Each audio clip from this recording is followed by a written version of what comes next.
The second quarter-final in the Ashdown Park and Amber Springs Hotel Intermediate Football is Rathgarogue-Cushinstown against Clongeen, and we'll go to Patrick first. You played Cushinstown and played out a draw a few weeks ago. Yeah, I played them in Timon there a few Saturdays ago. Good game, in fairness. I think we were leading by a point deep in the injury time. Actually, last kick of the game, it was Owen Porter put over 45. In fairness to him, he stood up and took it well. It was a good game, very good team. In fairness, James has them very well organised. Went to the All-Ireland 3-4 years ago, I suppose, was it? Yeah. You know, very strong team. Dara Bulger unfortunately got injured. Unfortunately for the lads, fortunately for us, got injured in our game now. He'd be a very, very good forward. In fairness to Dara, like you said, few porters. There's I think 3 porters starting on the team, so a good strong team there. Ollie Bulger, stalwart for the club, I suppose, the best way to describe him. He's still there. So yeah, there's a lot about that team. Very well organised. Finished second in our group.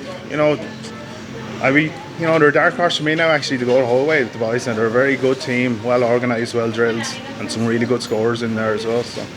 Yeah, we've seen Cushinstown a lot. Clongeen are up from Intermediate A. Obviously, they've been hit the heights of winning senior football championships. I think it was 2007, but they seem to be coming back again with a decent sort of team, Andy. Yeah, to be fair, they always had a lot of fight in them. Anytime I played them, they were always a very competitive team. Robert Farrell is 6'4" or 5 in midfield. Like, he's very good in the air and he's an aggressive ball carrier. And sure, they've Emma Kent, who does a lot of the playmaking as well, and they've Adam Ryan, I think, who does most of the scoring for them. But yeah, Clongeen are a good competitive team. But I'd have to agree. I think Cushinstown are dark horses in intermediate. We played them last year in a couple of friendlies, and we played them one friendly this year up in their pitch, and they were very well organised. Dara Bulger is inside. He gets on a lot of ball. He's always out in front. He's 2-footed, so if he can get a half a yard either side of his man, he needs to be stopped. I think Cushinstown are going to be a team to beat. Owen Porter, obviously very vocal on the field, always talking to his teammates. But yeah, I fancy Cushinstown, I think, for this one.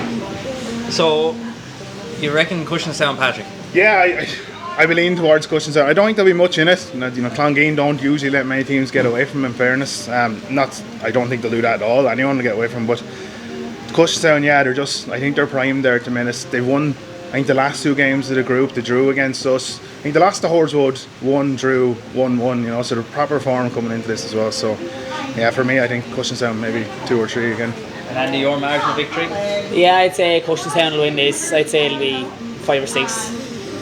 I haven't been at a massive amount of intermediate games this year, but I've actually seen both of these teams playing twice. I was at the Cushinstown and Duffrey game. They really struggled against 14 men for most of the game, but they put in a fantastic performance against Timon. They scored 5-12 to Timon's 3-12 down in New Ross in round 4. Clongeen, on the other hand, the 2 games I saw them, you could say mixed fortunes. They lost to Banno 11 points to 9 in what you'd describe as a fairly dour game. Banno had 14 men for all of the second half and a bit of the first half. And then the following week they went down and played Feathered, and a brilliant game. They only lost by 2 points, 116 to 114, and they had a good victory over Ferns the weekend. So on the form that we've seen, I think it's actually quite difficult to call this one. I'm just about going to go with Cushinstown, but I wouldn't be at all surprised to see Clongeen win it. But my tip is Cushinstown.